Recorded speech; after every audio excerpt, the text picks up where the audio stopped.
Marriage isn't always the fairy tale people think it is. Sometimes it's beautiful. Sometimes it's laughter, adventures, late night talks, and holding hands through life. But sometimes it's heartbreak. Sometimes it's silence, sleepless nights, tears nobody sees, prayers whispered through pain. There was a season in our marriage where I honestly didn't know if we were going to make it.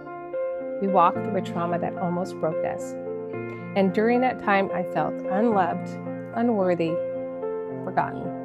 I remember so many nights sitting alone in my bathtub crying out to God, asking, Lord, what do I do? I wanted healing. I wanted my marriage restored. I wanted my husband back.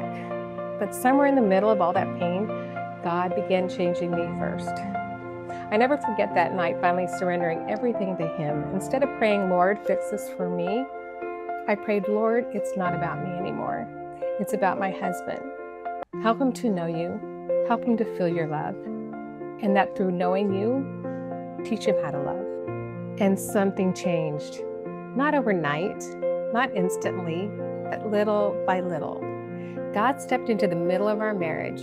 You know, the Bible talks about a cord of 3 strands is not easily broken. A husband, a wife, and the Lord in the center. That became us. Before all of this, my husband didn't know the Lord personally, but through the hardest season of our lives, God found him too. And today, the man standing beside me is not only my husband, he's my best friend, my prayer partner, and one of the greatest testimonies of God's grace I have ever witnessed. Ironically, I used to tell him I loved him more. Now he tells me he believes he loves me more. Not true. And honestly, that's the beauty of what God can do.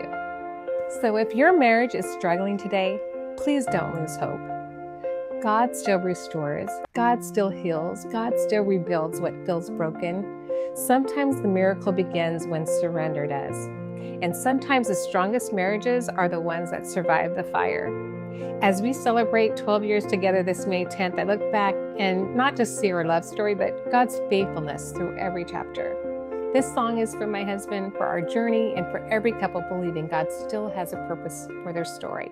Happy anniversary, Stephen. You were truly my wildest dream.